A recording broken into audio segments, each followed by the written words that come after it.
Salam, tekrardan kanalımda sizler bilan ko'rishgunimga bek xursandman.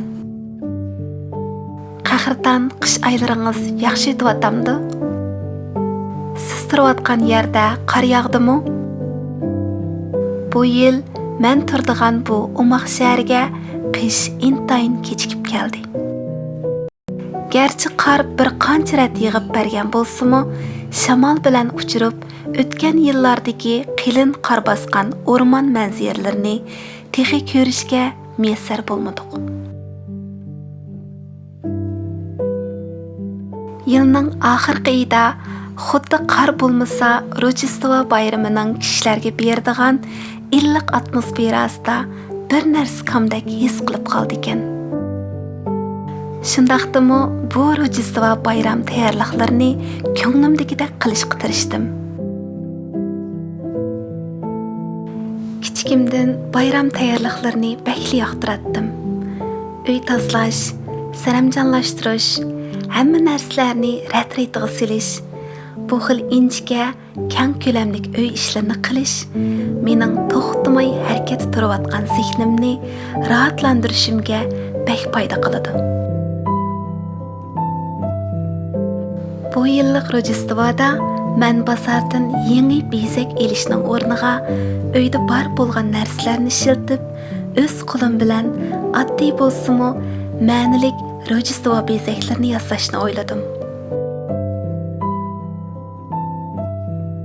O'ylab baxsam, har yil Rojdestvolik, yangi yillik deb sovg'a elish, o'zimizga biror qor chiroyli kiyim setib olish degandek ishlarga-mu xeyli chiqim ketadi ekan. Oldingi yil oddiy, ba'zi muvofiq va ma'nilik sovg'a berishni nishonlagan edik. Bu yilmi o'xshash nishonga yana bir o'y qo'shildi. U bo'lsa-mu, ko'ni narsalarni qaytadan ishlatib, yangi narsalarni yaratish. Men biz insonlarning qanchalik bir mo'jizalik yaratilish ekanligimizda o'ylaganimda bek hayajonlanaman. Muqaddas kitob yaratilish bilimida shundoq bir jumla bor. Shuning bilan Xudo insonni o'z shaklida, ya'ni o'ziga o'xshash qilib yaratdi. Shundaqla ularni er va ayol qilib yaratdi. Biz insonlar bu dunyoga kelgandan beri amgigimiz, zehnimiz bilan nurg'un yangiliklarni vujudga elib kelmoqdamiz. Chunki bizdagi bu qobiliyatni bizga bergan Xudo o'ziga o'xshatib yaratgan. Ya'ni Xudo bergan aql, kuchga tayinib yaxshi, go'zal ishlarni qilish bizning tabiatimizga mujassamlangan. Shunga ba'zida o'z qo'lim bilan sizgan bir parcha rasm, o'zim to'qigan bir sharpa va yoki oddiy bir qo'l amgigimmi meni nihoyat mamnun qila oladi. Chunki Xudo bergan bu vujudni sog'-salomat shaklda elib menish, ishlatish, meva berish bu haqiqatan bek cho'ng barakat ekan.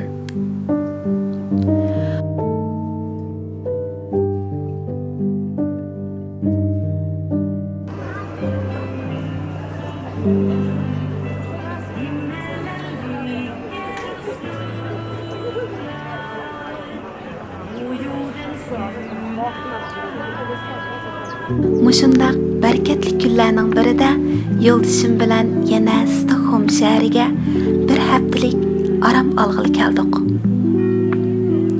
Stockholm shahri biz uchun sayohat qilib berishga bekrak aplik hamda bizga bekmu notanish bo'lmag'achqa o'zimizga sayohat besimi qilmasdan rahat shaklda ham shahar chigilgash, ham dam olg'ash, eng muhimi esil do'stlar bilan ko'rishalaydigan alohida bir shahar. Men Stockholmning Kon shahar rayonini bekli yoqtirman. Yo'ldishim ikkimiz Kona tarixiy yerlarga berib, imoratlarni kuzatishni, qadimiy tosh yo'llarda mengib, ayni chaqda mushu shaharni qurgan chaqlarni tasavvur qilishni yoqtiramiz.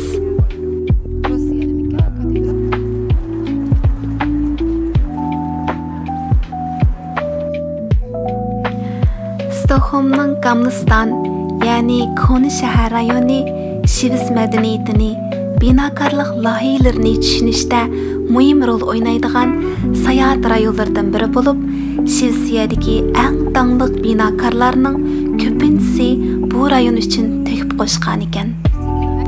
Masalan, Xan saroyining loyihalaguvchilari bu rayonning shakllanishida alohida rol o'ynagan ekan.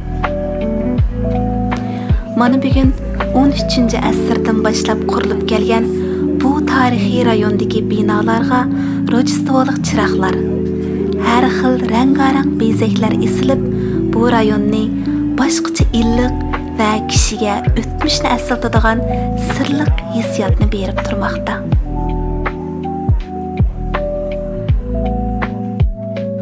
Uzun bir kunning hardoqini chiqardigan eng yaxshi amal dal o'zimizning mazalik Uyg'urcha taomlarimiz va yo'ldashimning gitar mo'llari bilan kunimizning meg'zini cheqish.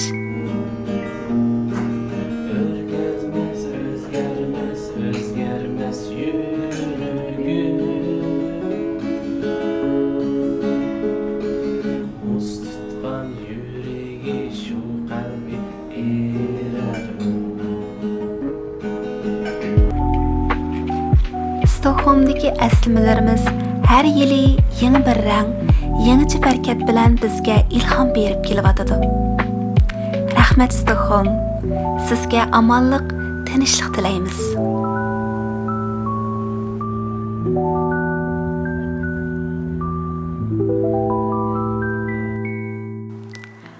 Hozir siz ko'rayotgan yer bo'lsa, Shvetsiya milliy arxivxonasidir. Biz bu qitimliq sayohat planimizdagi 5 yulduz beradigan bu yerda bir qancha soat o'tirib material ko'rish fursatiga erishganimizga shunchalik xushal bo'lib ketdik. Xudoga rahmat. U o'z irodasi bo'yicha xizmatchilarini ishga solish orqali bizning tarixiy izlarimizni qoldirib qo'ygan ekan.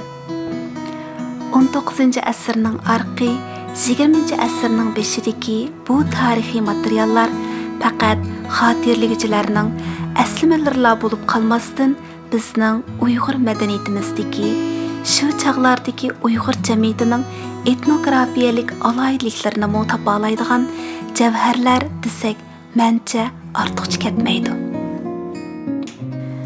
Har qitim sayohatdan qaytib kelgandan keyin sayohatda menga ta'sir qilgan xotiralarimni oz bo'lsa-mu yozib qo'yaman. Bu xil xotir qoldirish odati menga o'y fikrlarimni yozish orqali qaytadan cho'nqur fikr yurgizish.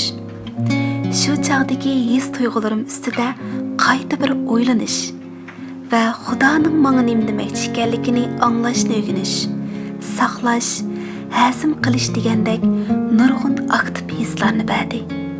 Buningdan sirt mening o'ylarimga qarata Xudoning muqaddas so'zlarida qanday go'zal izohlar borligini izlanish menga ruhiy jihatdan intayin cho'ng madad va kuch berib turmoqda.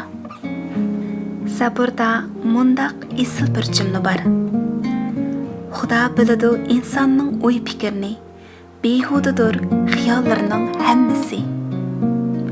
Nima degan to'g'ri? Ba'zida xiyollarimizning keyni kirib, behuda o'ylarga, andishlarga qapsilib qolamiz. Ammo yuragimizdagi sadoni anglab turg'uvchi Xudo bizning andishlarimizni ko'tarib berdi.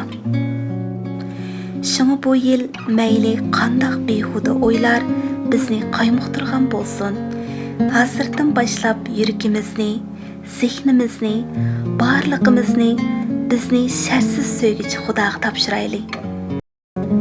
U 2026 yil emas, har yil, har zamon bizga baxt ato qilguvchi Xudodir. Huzuringizga rahmat. Aman bo'ling.